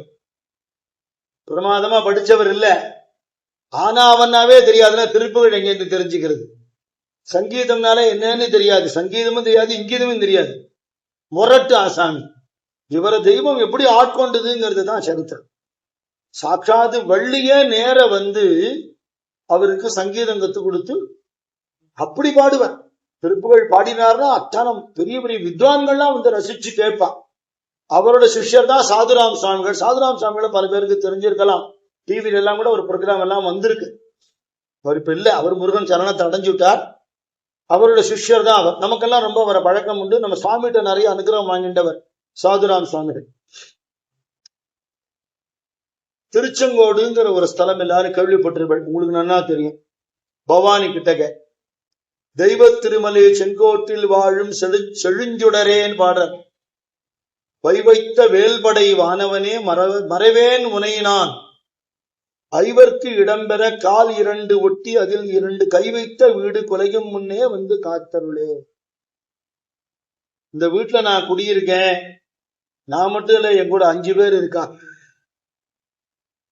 5 புலன்கள் இருக்கா. இந்த 5 பேரோட நான் இருந்துட்டு இருக்கேன். ஆனா இது நல்ல வீடா, நான் என்னைக்கு பிஞ்சு போகும், என்னைக்கு ஒண்ணுமில்லாம போகும்னு தெரியல. சாஸ்வதம் இல்லாத வீடு. ஐவர்க்கு இடம்பெற கால் 2 ஒட்டி ஃபர்ஸ்ட் ஃப்ளோர்ல இருக்கு. அது 2 கை வைத்த வீடு குலையும் முன்னே வந்து காத்தருளே. இது போயிடும் ஒரு நாளைக்கு. எவ்வளவு காபந்து பண்ணினாலும், எவ்வளவு பணக்காரனா இருந்தாலும், எத்தனை வைத்தியம் பண்ணினாலும், எவ்வளவு சௌரியத்தோட இருந்தாலும் மரணத்தை தடுக்கவே முடியாது. அதுக்குள்ள நீ என்னை வந்து காப்பாத்துன்னு பாட. அந்த தெய்வ திருமலை செங்கோடுங்கிறது பவானி கிட்டக்க இருக்கக்கூடிய திருச்செங்கோடு ஆலயம். விசேஷம் என்ன? அற்புதமான முருகன் சன்னிதானம், அழகான அர்த்தநாரீஸ்வரர் சன்னிதானம். சுவாமி அம்பாளும் உமையொரு பாகனாக சுவாமி அங்க இருக்கார். அந்த மலையே சர்ப்ப ரூபமானது. நாகாச்சலம்னு ஒரு பேர் உண்டு அந்த மலை. அதுக்கு பக்கத்துல பூனாச்சி புதூர்னு ஒரு கிராமம். அந்த கிராமத்துல சிதம்பர ஐயர் அப்படிங்கிறவருடைய குழந்தையாகத்தான் சுவாமி வள்ளிமலை சுவாமிகள் அவதாரம் பண்ணினார். இந்த சிதம்பர ஐயருடைய தாத்தா வாழ்க்கையில ஈடுபடுற அளவு ஈடுபட்டுட்டு அப்புறம் சன்னியாசியா போயிட்டார். காசியில போய் சன்னியாசியா போயிட்டார்னு அவர் சரித்திரம் சொல்றது. ஒருத்தர் சன்னியாசியா போனா 21 தலைமுறை கரையேறிடுமா. அப்படிதான் என்ன அர்த்தம்னா, அவளுக்கெல்லாம் அந்த ஆன்மீக தொடர்பு இருந்துட்டே இருந்து அந்த அவளை தப்பு பண்ண விடாம தூக்கி விட்டுடும். அந்த புண்ணியம் காப்பாத்திட. சன்னியாசம்ங்கிறது தியாகம் தானே. லௌகீக வாழ்க்கையிலிருந்து உதறி பகவான் கிட்ட போயிடுறா இல்லையா. உலகத்துல இருந்துட்டே இல்லாதபடியான நிலை. அப்ப அவளுக்கு பகவான் என்ன அனுகிரகம் பண்ண, உன் பரம்பரையே நான் காப்பாத்துறேன்னு அனுகிரகம். ஒரு சிதம்பர ஐயர் அப்படிங்கிறவர் கிராமத்து பட்டாமணியம்னு சொல்லுவா இல்லையா, அது மாதிரி பட்டாமணியமா இருந்து வேத சாஸ்திரங்கள்லாம் தெரிஞ்சவர். அந்த காலத்தெல்லாம் பிராமணாட்ட வந்து ஏதாவது ஒரு விஷயம்னா கேட்டுப்பா, ஆலோசனை கேட்பா. ஏன்னா பிராமணன் பொய் சொல்ல மாட்டான், சந்தியாவநாத அனுஷ்டானங்கள் பண்றவன், சாஸ்திரம் தெரிஞ்சவன், வேதம் தெரிஞ்சவன், ரிஷிகள் என்ன சொல்லியிருக்கா, தெய்வம் என்ன சொல்லியிருக்காங்கிறது அவளுக்கு தான் தெரியும். இப்போ சட்ட புஸ்தகத்தை என்ன சொல்லியிருக்குன்னு வக்கீலுக்கு தானே தெரியும், நமக்கு தெரியுமா? இந்த புஸ்தகத்தெல்லாம் பார்த்தாலே பயமா இருக்கும். அட்வொகேட் ஆபீஸ்ல தலைகாணியே வச்சிருப்பான். பார்த்தாலே பயமா இருக்கும். ஒரு பேஜ் கூட நம்மளால படிக்க முடியாது, படிச்சா புரியவும் புரியாது. ஆனா அவளை கேட்டா அவ சொல்லுவான். அவா கிட்ட போயிட்டோம்னா அந்த விஷயத்த ஒரு கேஸ்னா வக்கீல்கிட்ட கொடுத்துட்டா போறோம். நம்ம சட்ட புஸ்தகம் படிக்க வேண்டாம். கணக்கு வழக்குன்னு ஆடிட்டர்கிட்ட விஷயத்த கொடுத்துட்டா போறோம். நம்ம அக்கௌண்ட்ஸ் படிக்கணுங்கிறது இல்லை. அது மாதிரி வேத சாஸ்திரம் தெரிஞ்சுக்க முடியலையா, அது தெரிஞ்ச மகான்களை ஞானிகளை ஆசிரியச்சா வழிகாட்டுவா. அப்படி சம்பிரதாயம் காலங்காலமா. ஆனா கிராம அதிகாரிகளா பெரும்பாலும் இவாதான் இருப்பான். எல்லாம் ஜனங்களுக்கு வேணுங்கிறதுலாம் சொல்லி கொடுப்பா. ஆசைப்பட மாட்டா. அடுத்தவா பொருளுக்கு எல்லா பிரச்சனையும் தீர்த்து வைப்பா. இவனுக்காக நேரம் செலவழிக்கிறேன்னு எனக்கு என்ன லாபம்னு நினைக்காமல் இதுதான் என் கடமை. பிராமண ஜென்மாவே உலகத்துக்கு நல்லது பண்றதுக்கான ஜென்மா தான். சுயநலமா வாழறதுக்கான ஜென்மா இல்ல.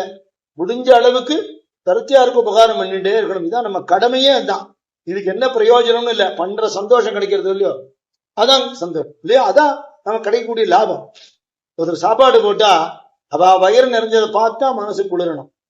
கஷ்டப்படுறவாளுக்கு ஒரு வஸ்திரம் கொடுத்தா அவ சந்தோஷப்படுறத பார்த்து சந்தோஷப்படணும்.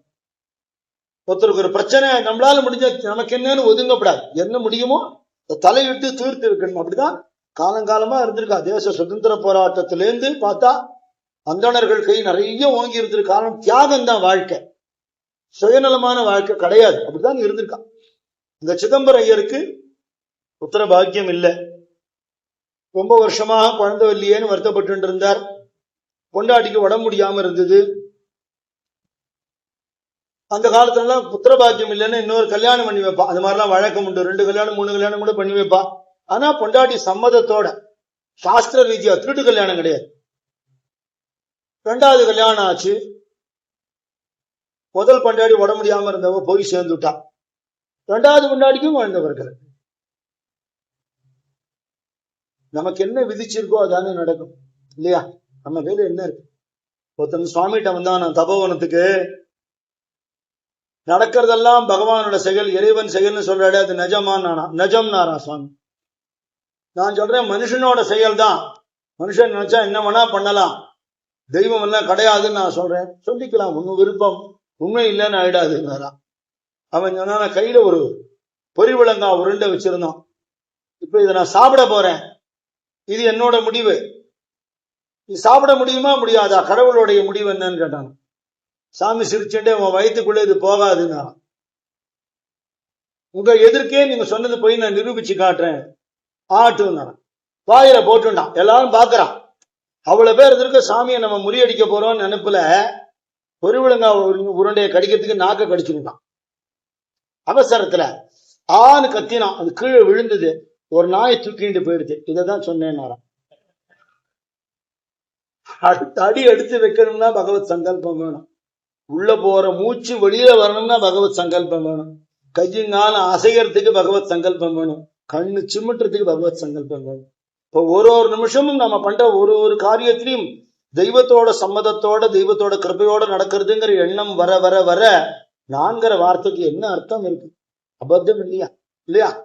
நான் இதை பண்றேன் அதை பண்றேன்னு சொன்ன அகங்காரத்தினால சொல்ற வார்த்தையை தவிர நம்மளால என்ன பண்ண முடியும்? பகவத் கிருபை இல்லைன்னா, பகவத் கிருபை இருந்தா எல்லாமே பண்ணலாம். தன்னம்பிக்கை, செல்ஃப் கான்பிடன்ஸ்ங்கிறது என்ன? தெய்வத்தை மறுக்கிறது இல்ல, பகவான் அருளால நான் செய்வேன் அப்படிங்கிறது. அதான் செல்ஃப் கான்பிடன்ஸ். சமுத்திரத்தை தாண்டுவியான ராமர் கிருபையால தாண்டுவேன் அப்படிங்கிறது செல்ஃப் கான்பிடன்ஸ். ஆஞ்சநேயர் தாண்டினாரோ இல்லையோ, ராம நாமத்தினால தாண்டினார். என்னால முடியாதுங்கிறது அதைரியம், நான் பண்ணிடுவேன்னு மார்தட்டிக்கிறது அகங்காரம். இது ரெண்டுத்துக்கு நடுவுல இருக்கணும். குழந்தை கிடைக்கிற பகவானையே பிரார்த்தனை பண்றா. பிரார்த்தனைனால நடக்குங்கிறது சத்தியம். ஆனா பிரார்த்தனை பண்றதுக்கான பொறுமை நமக்கு வேணும் இல்லையா? வெண்ணை திரண்டு வரும்போது தாழிய உடைச்ச கதைன்னு ஒரு கதை சொல்லுவா தெரியுமா?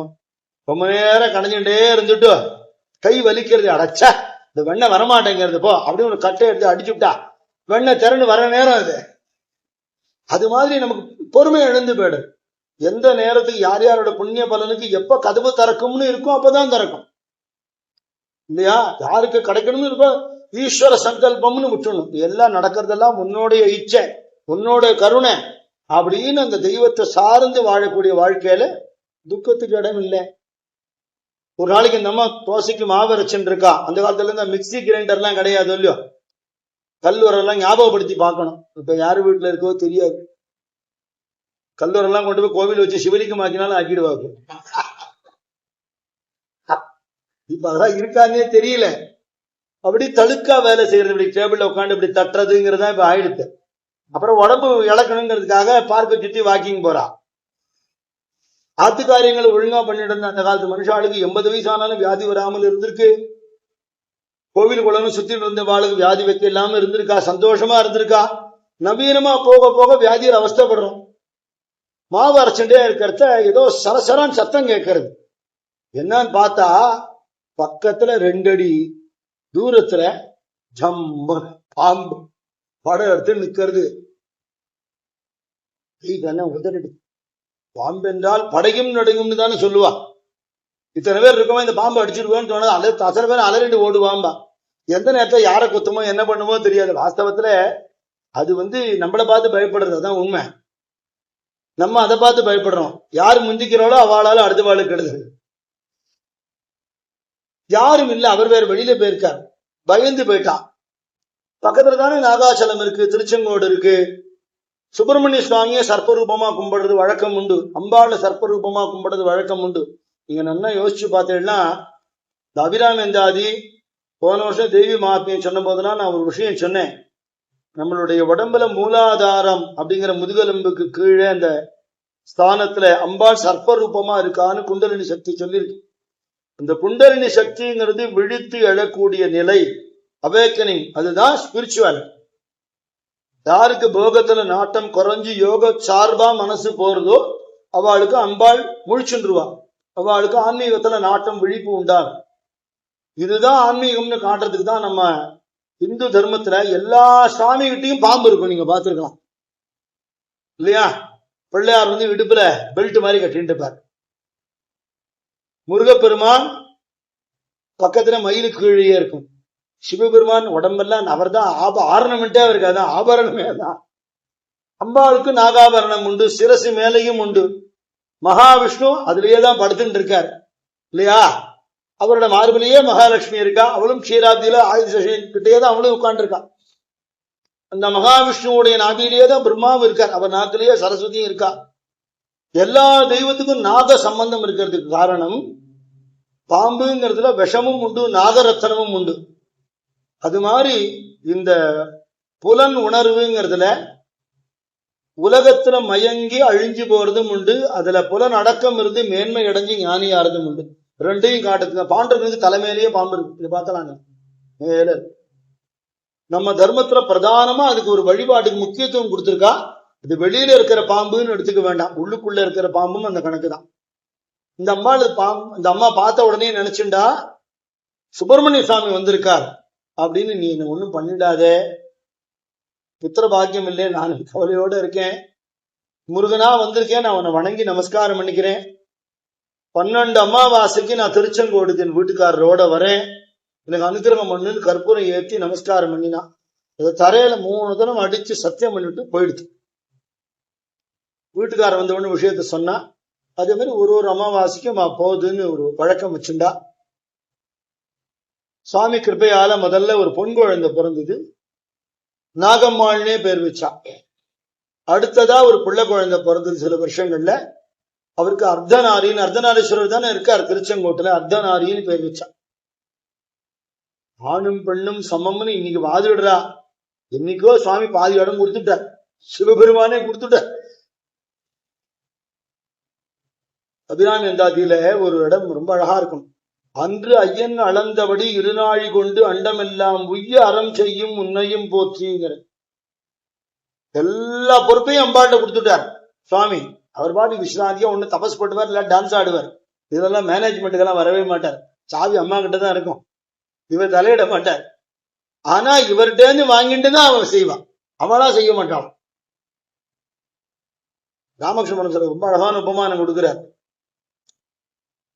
வீட்டுக்காரர் கிட்ட இருந்து சாவி வாங்கிப்பா கொண்டாட்டி, காத்தால இருந்து கொல்லப்புறத்தை முதல்ல திறந்துட்டு, வாசகத்தை திறந்துட்டு, சாவி இடுப்புல சொல்லிட்டு, யார் யார்கிட்ட என்னென்ன வேலை கொடுக்கணுமோ எல்லாத்தையும் வேலை வாங்கி, அந்த மொத்த வீட்டையும் அங்க வேலை செய்யற வாழையும் இங்க இருக்கிறதெல்லாம் நிர்வாகம் பண்ணுவா. வேலை வாழைக்கு என்ன நடக்கிறதுன்னு பாப்பா. தப்பு பண்ணா கண்டிப்பா, சரியா இருந்தா பாராட்டுவா. தானே எல்லா வேலையும் பண்ணிட்டு ராத்திரி எல்லா வேலையும் முடிச்சதுக்கு அப்புறம் ஒரு பூட்டா பூட்டி சாவி எடுத்து இடுப்புல வச்சுட்டு அங்கேருந்து வந்து வீட்டுக்காரர்கிட்ட கொடுத்துட்டு நிம்மதியா படுத்துருவான். அந்த வீட்டுக்காரர் தான் பரமேஸ்வரன், இந்த வீட்டுக்காரர் தான் அம்பாள். எல்லாம் அம்பாள்கிட்ட தான் இருக்கு, அம்பாள் சுவாமிகிட்ட தான் இருக்கு. அதான் அந்த அர்த்தநாரி தத்துவத்தோட அழகு. தன்னுடைய கணவனை மீறாமல் ஒரு மனைவி இருக்கணும், அந்த மனைவியை நம்பி எல்லா பொறுப்பையும் கணவன் கொடுக்கணும். இதுதான் அர்த்தநாரி தத்துவங்கிறது, வேற ஒண்ணுமே இல்லை. அவள் பார்த்துப்பாங்கிற பூர்ண நம்பிக்கை இவருக்கு வரணும். இவர் வர்றாப்புல அந்த மாதிரி நடந்துக்கணும், அவரை மீறவே கூடாது.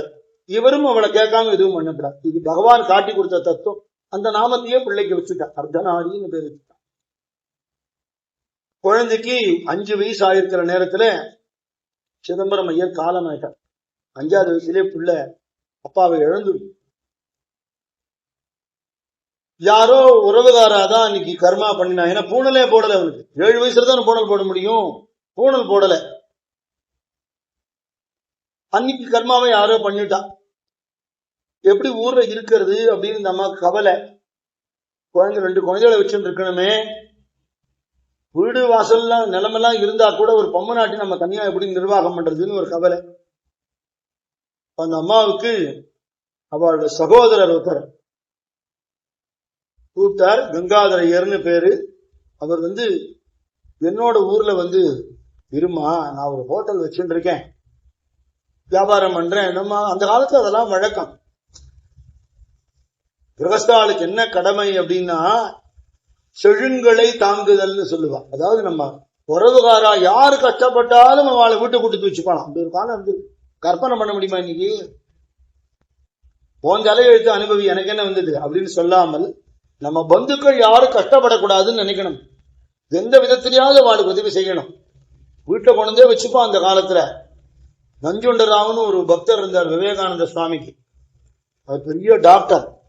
வெள்ளக்காரெல்லாம் அவர்கிட்ட போய் வைத்தியம் பார்த்துப்பாளாம். அவ்வளவு பெரிய டாக்டர், பெரிய பணக்காரர், மயிலாப்பூர்ல இருந்தார். சொந்தக்காரா யார் கஷ்டப்பட்டாலும் எல்லாரையும் வீட்டை கொண்டு வச்சுப்பார். வேலைக்கு அவ வீட்டுல இருக்கிற அவ சொந்தக்காரர்களுக்கு மட்டும் சாப்பாடு 75 பேர் ஒரு வேலைக்கான். அப்படி வச்சுதான் எனக்கு என்னன்னு இருக்க மாட்டான். அவளும் ஜண்டச்சோரா இல்லாமல் தன்னால முடிஞ்சது அவளும் செய்வான். அது மாதிரி இருந்திருக்கான். அப்ப தன்னோட சகோதரர் வீட்டுல இருந்துட்டு இந்த குழந்தைய எங்க திருநப்பள்ளிக்கூடம், அந்த காலத்து திருநப்பள்ளிக்கூடம் தானே, சேர்த்து படிக்க வைக்கணும் அப்படின்னு அந்த மாதிரி நினைச்சிருக்கா. மாசிக்க காரியங்கள்லாம் பண்ணணும், வருஷாப்தீகம் வருதே அப்படின்னு சொல்லிட்டு 6 வயசுலயே பூனலை போட்டுவிட்டான். அப்பா காரியம் பண்ணணுமே, ஒரே பிள்ளை தானே, அவன் போட்டுட்டான். குழந்தை படிப்புல ரொம்ப நாட்டம் இல்லை, ரொம்ப விஷமம் ஜாஸ்தி.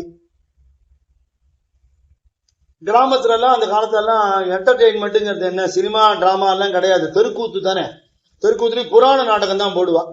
தெருக்கூத்தெல்லாம் பார்த்துட்டு அந்த பாட்டெல்லாம் கத்துட்டு பாட்டு பாடுறது, அதுல எப்படி நடிக்கிறாளோ அந்த மாதிரி நடிக்கிறது, இப்படி இதுலதான் நாட்டமே தவிர படிப்புல நாட்டம் இல்லை. விஷமம், பயங்கர விஷமம், முரட்டுத்தனம் வேற. இவர் மகான் அப்படின்னு ஆறதுக்கு முன்னாடி உள்ள சரித்திரம் இவரா மகான்னு கேட்கிறாப்புல. பகவானோட அனுகிரகம், குரு அனுகிரகம் கிடைச்சதுன்னா யார வேணா மாத்திடும் அப்படிங்கறதுதான் இதுக்கு அர்த்தம் இல்லையா? துக்காராம் மகாராஜ் அபங்கத்துல சொல்ற, லோகே பரிசாச்சி நசாகே உபமா சத்குரு மகிமா அகாதச்சி சத்குரு வாஞ்சுனி சாம்படே நசோய தரவே தே பாய ஆதி ஆதி தரவே தே பாய ஆதி ஆதி. இரும்பு பொருளை தங்கமா மாத்தக்கூடிய ஸ்பர்ஷவேதி கல்லுன்னு ஒண்ணு உண்டு. பர்சான்னு அதுக்கு மராட்டியில சொல்லுவா. அந்த கல்லை அப்படி அந்த இரும்பு மேல வச்சுட்டா அந்த இரும்பு தங்கமா போயிடுமா. இங்கிலீஷ்ல அதுக்கு பிலாசபர் ஸ்டோன்னு சொல்லுவா. சம்ஸ்கிருத ஸ்பர்ஷவேதின்னு பேரு, மராட்டியில பர்சான்னு சொல்றா. அது இரும்பை ஸ்வர்ணமா மாத்தக்கூடியது அப்படின்னு ஒண்ணுன்னா இதுக்கு பிரத்யக்ஷ பிரமாணம் என்ன, குருநாதர் தான். துருப்பிடிச்சு போன இரும்ப கூட தங்கமா மாத்தக்கூடியவர் குருநாதர். எவ்வளவு மோசமான வாழ கூட வாழ்க்கையில தடம் திருப்பி அவ தனக்குத்தானே பிரயோஜனமா இருந்து உலகத்துக்கே பிரயோஜனப்படுற அளவுக்கு ஒரு ஜீவனோட தலையெழுத்தை மாத்திருவார். அதனால்தான் நம்ம தர்மத்துல குரு உபாசனைக்கு ரொம்ப முக்கியத்துவம் கொடுத்திருக்கு. குரு பாதுகைக்கு அவ்வளவு முக்கியத்துவம் கொடுத்திருக்கு. தெய்வத்தோட அனுகிரகம் கிடைக்கிறதுக்கு ரொம்ப உழைக்கணும். குரு அனுகிரகம் சுலபமா கிடைச்சிடும்.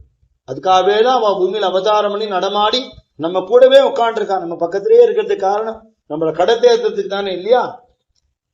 இவர் இப்படியெல்லாம் இருந்தாருங்கிறத முதல்ல சொல்றது சரித்திரம். அப்படி எப்படி மாறினாருங்கிறது பரம அனுகிரகம். அது ஈரோடுல கங்காதரையர் அப்படிங்கிற அவரோட தாய் மாமாவுடைய வீட்டுல தங்கிண்டு அங்க சாப்பிட்டு திருள்ள பண்ணி கொடுத்துல படிச்சுட்டு இருக்க வேண்டியவர் விஷமக்காரரா இருந்தார். தினம் தினம் ஏதோ புகார் வந்துட்டே இருக்கும்.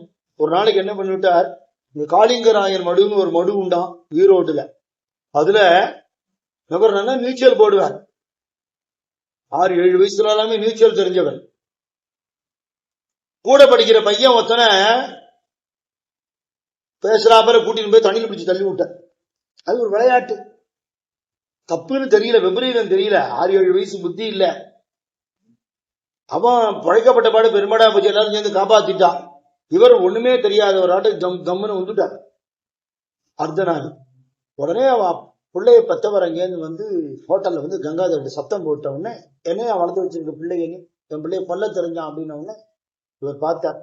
ஏற்கனவே பரிதாபப்பட்டு கூட்டு வந்த நாள்ல இருந்து கஷ்டப்பட்டு இருக்கேன்னா இப்படி எல்லாம் எனக்கு வேண்டாம், உன் தலையெழுத்து போல ஆட்டுமா, கூட பிறந்தவனி வீட்டுக்காரர் போயிட்டாரு, உன்னை காப்பாற்றணும்னு பார்த்தேன், இந்த பிள்ளைய வச்சுன்னு என்ன பண்றது, நீ ஊருக்கே போயிடுன்ட்ட. சரி என்ன பண்ண முடியும், தாய் மாமா வருமான போன்னு சொல்லலாம், அம்மா பிள்ளைய போன்னு சொல்ல முடியுமா? அதனால ஊருக்கே கூட்டின்னு வந்துட்டான். கஷ்டமோ நஷ்டமோ ஊர்லயே இருக்கலாம் அப்படின்னு இருந்து அங்க இருக்கிற பள்ளிக்கூடத்தை சேர்த்தா. நீ படிப்பு ஏறல, துஷ்ட குழந்தையாதான் இருந்திருக்காரு. இன்னொரு மாமா இருந்தார், அவர் அப்பு தீட்சிதர்னு பேரு. அவர் சொன்னாரா, பையலுக்கு 7 வயசு 8 வயசு ஆயிடுத்த, துஷ்டனாவே இருந்துட்டு இருக்கான், விஷமக்காரன்.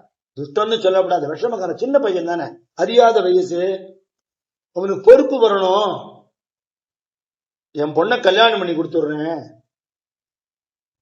பொண்ணுக்கு வயசு 5. அந்த காலம் கல்யாணம் பண்ணி கொடுத்த, கல்யாணம் ஆயிடுச்சுன்னா பொறுப்பு வந்துடும் அப்படின்னு கல்யாணம் பண்ணிக்கிறேன். விளையாட்டு, அதுவும் ஒரு விளையாட்டு. ஆயிடுத்து கல்யாணம். அந்த காலத்துல சின்ன குழந்தைகளுக்கு எல்லாம் கல்யாணம் பண்ணுவான் தான் இந்த விளையாட்டு சாமான்கள் வாங்கி கொடுக்கறதுன்னு ஆரம்பிச்சு இன்னைக்கு வயசாகி 40 வயசா கல்யாணம் வாழ்வும் வாங்கி தந்துருக்கா இன்னைக்கு. அப்ப அது குழந்தைகளுக்காக வாங்கி கொடுத்த பழக்கம், அது விளையாட்டு சாமான்கள். காரணம் தெரியாத சம்பிரதாயம் ஃபாலோ பண்றோம். கல்யாணம் பண்ணி வச்சுட்டா, கூப்பிட்டு சொன்னார், பார் உன்னை எல்லாரும் விஷமக்கார துஷ்டன்னு சொல்றா, நான் நம்புறேன், என் மருமானி பேரை காப்பாத்து, என் பொண்ணை கல்யாணம் பண்ணி கொடுத்துருக்கேன். அப்பா போயிட்டார் தெரியும் இல்லையா, குடும்பத்துக்கு வருமானம் இல்லை, நீ படிக்கவும் மாட்டேங்கிற, நீ என்ன பண்ணுவியோ தெரியாது, குடும்பத்துக்கு வருமானத்துக்கு ஏற்பாடு பண்ணு, அம்மாவுக்கும் பொண்டாட்டிக்கும் ஆகாரத்துக்கு ஏற்பாடு பண்ணும், உன்னையும் நீ பாத்துக்கணும் அப்படின்னு சொல்லி கண்டிஷன் போட்டார். சரி மாமா. என்ன பண்ணான்னு என்ன பண்ணுன்னு தெரியாது, படிக்காம எவன் வேலை கொடுப்பான், கொடுக்க மாட்டான். ஒரு யோஜனை தோணிச்சு. அவருடைய உறவுகார அத்தை பசங்க 2 பேர் மைசூர் சமஸ்தானத்துல, அப்பெல்லாம் சுதந்திரம் கிடைக்காத காலம் இல்லையா, ராஜாக்கள் சமஸ்தானம் இருந்தது. மைசூர் ராஜாவோட அரண்மனை அந்த சமஸ்தானத்துல ஒருத்தர் சமயக்காரரா, தலைமை சமயக்காரரா இருந்தார். இன்னொருத்தர் அந்த சமஸ்தானத்திலேயே வெளியில மிட்டாய் கடை வச்சிருந்தார், பட்சண கடை. அங்கேயாவது போய் வாட்ட ஏதாவது கேட்டு பழச்சுக்கலாம்னு சொல்லிட்டு நடந்து கிளம்பி பவானிலேருந்து கிளம்பி நடந்து போயிட்டார் மைசூருக்கு. காசு கிடையாது, ட்ரெயின்ல பஸ்ல போறதுக்கெல்லாம் வசதி இல்லாத காலம். இப்போ வாகன வசதிகளுமே ரொம்ப வராத காலம் இல்லையா அதெல்லாம். இதெல்லாம் வந்து 1878-80 அந்த டயத்துல நடந்தது. கிளம்பி மைசூர் போனார். சரி பரவாயில்லடா, ஏதாவது வேலை போட்டு தரோம். அரண்மனையில பெரிய சமையல் கொடுக்க முடியாது, சின்ன பையன் ஒண்ணுமே தெரியாது, ட்ரெயின் ஆகணும். அதனால அப்படி சொல்லாம என்ன பண்ணுவான், தலைமை சமயக்காரருக்கு அசிஸ்டன்ட், உதவி சமயக்காரன், கொஞ்சம் அதை எடுத்துனுவா, அதை எடுத்துனுவா, அந்த தேங்காய் கொண்ட அங்க வை, மிளகாய் கொண்ட இங்க வை, இப்படி இந்த மாதிரி வேலை எடுபடி வேலையா கொடுத்து அந்த புறத்துல சமையல் பண்றதுக்கு சின்ன பசங்களை தான் அனுமதிப்பான். இல்ல வயசானவா போலாம், நடு வயசுல இருக்கிறவாள் அந்த புறத்தை அனுமதிக்க மாட்டான். ராஜாக்கு மந்திரிகளுக்கு எல்லாம் சமைக்கிறதுக்கு சமயக்காரர் வேற, அந்த புறத்துல கொஞ்சம் வேலை கம்மியா இருக்கும், அதனால அந்த இடத்துல சேர்த்து விட்டா முதல்ல. சரி நமக்கு படிப்பு இல்ல, குடும்பம்னு வந்துடுத்தோ, அப்பாவும் இல்ல அப்படின்னு திடீர்னு ஒரு பொறுப்பு வந்துடுது அந்த பிள்ளைக்கு. சமையலை நன்னா கத்துனுட்டான். சமையல் கலையில மகா நிபுணரா இருந்திருக்கார் பிற்காலத்துல. அப்படி சமையல் பண்ணுவாராம். அவர் சமையல ஒரு தடவை சாப்பிட்டுட்டா, சுவாமிகள் ஆனதுக்கு அப்புறம் சமைச்சு போட்டுருக்காரு. ஏகப்பட்ட பேரு அத்தனை பேரும் விரும்பி சாப்பிடுற அளவுக்கு புதுசு புதுசா இன்னைக்கு நிறைய புது ஐட்டங்கள் ரெசிபி எல்லாம் சொல்றாங்க. அதெல்லாம் அவர் ஏகப்பட்டது சொல்லியிருக்காரு சச்சிதானந்த சுவாமி பிற்காலத்துல. அப்படிலாம் சமையல் நல்லா கத்துண்ட 12 வயசு வரதான் அனுமதிப்பா. 12 வயசு ஆன உடனேயே மந்திரிகளுக்கும் மற்றவாளுக்கு சமைக்கிறதுக்கு விட்டுருவா. இல்லைன்னா வேட்டைக்கு அவ போகும்போது கேம்ப் போடுவா இல்லையா, அங்க சமைச்சு போடுறது. எல்லா விதமான சந்தர்ப்ப சூழ்நிலையில சாமான் கிடைக்கிறது கிடைக்கலன்னு சொல்லாமல் இருக்கிறத வச்சுன்னு சமாளிச்சு, இதுக்கு வரல இதுக்கு முன்னாடி இருந்த சமயக்காரா யாருமே இவ்வளவு நல்லா சமைச்சு போட்டதுல இத்தனை பொறுப்பா இருந்ததுன்னு சொல்ற அளவுக்கு அப்படி பேர் வாங்கிட்டார். கட கட கட கடந்து சம்பளம் உயர்வு. 3 ரூபா 4 ரூபாங்கிற சம்பளம் தாண்டி 10 ரூபா. அந்த 10 ரூபாலாம் பெரிய பணம் இல்லையா, நிறைய சம்பளம் கிடைக்க ஆரம்பிச்சுட்டு சாப்பாடு கவலையே இல்லை, சௌரியமா அங்கேயே இருந்துட்டு இருக்கலாம். பொண்டாட்டி இங்க அம்மாவோட இருக்கா, அதனால வந்து வந்து அப்பப்போ பார்த்துட்டு போவேன், திருப்பி அங்க ஊருக்கு போயிடுவேன். உடம்ப நன்னா போஷணம் பண்ண ஆரம்பிச்சார். தெய்வீக நாட்டம் எல்லாம் கிடையாது, சஞ்சாவன அனுஷ்டானம் எல்லாம் கிடையாது, நெத்திக்கிட்டு இருக்கிற வழக்கம் எல்லாம் கிடையாது. நன்னா சமைப்பார், நன்னா சாப்பிடுவார். 4 பேர் சாப்பாடு ஒரு ஆள் சாப்பிடுவார். தண்டால் எடுக்கிறது, பஸ்கி எடுக்கிறது, உடம்பெல்லாம் நல்லா போஷணம் பண்ணி கரணகரணையா வச்சுட்டு இருப்பார். மைசூர் சாமுண்டீஸ்வரி ஹில்லுக்கு போவார், அம்பாளை கும்பிட மாட்டார். படியை ஒரு படியிலையும் முக்கி போட்டுட்டே போவார். உடம்பு நல்லா கரணகரணையா இருக்கணும், எந்த காரியமும் பண்ற அளவுக்கு உடம்புல தெம்பு இருக்கணும். இது மாதிரி இருந்தது. ஒரு வஸ்தாது மாதிரி நடமாடிட்டு இருந்தார். பார்க்கறதுக்கு நன்னாவும் இருப்பார். நல்ல ஆரோக்கியம், கட்டான உடம்பு, நல்லா பாட்டெல்லாம் இந்த தெருக்கூத்து பாட்டெல்லாம் பாடுவார். தெய்வீக நம்பிக்கை அடியோட கிடையாது, தெய்வ நம்பிக்கையே கிடையாது.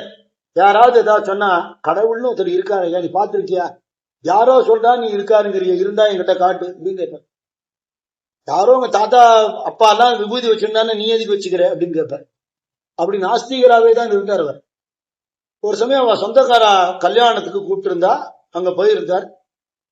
தாலி கட்டுற நேரத்துல அந்த மாப்பிள்ளை பையனுக்கு காக்கா வலிப்பு வந்துடுச்சு.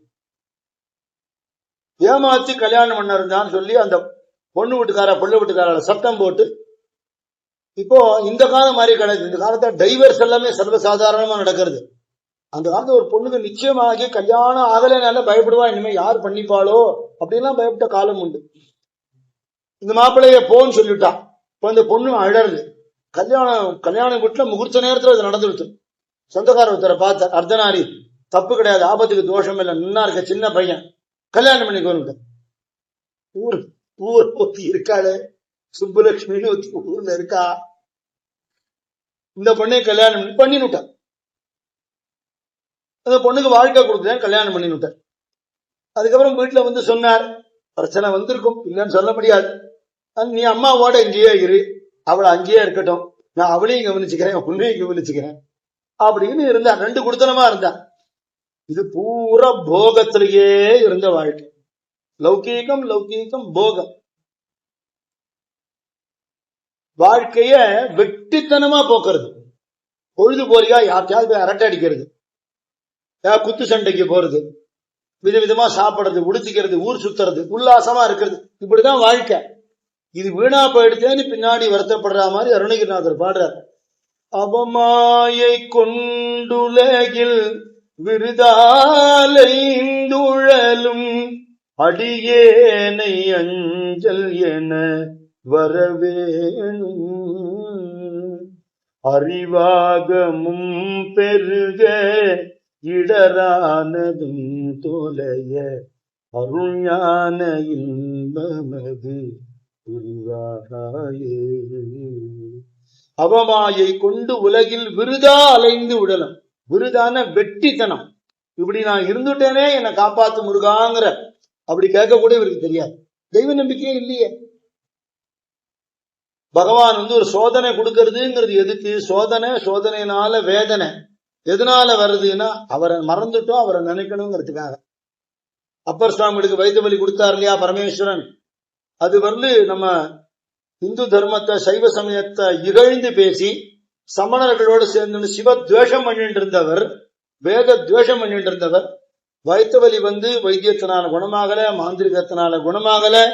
ஜெயினர்கள்லாம் கைவிட்டுட்டு போயிட்டா, கூட இருந்தவெல்லாம் ஒத்த கூட சீந்த மாட்டேங்கிறா, பிராணன் போயிடுமோங்கிற நிலைமை வந்த உடனே அக்காவோட ஞாபகம் வந்தது இல்லையா, திலகவதியார் ஞாபகம் வந்தது.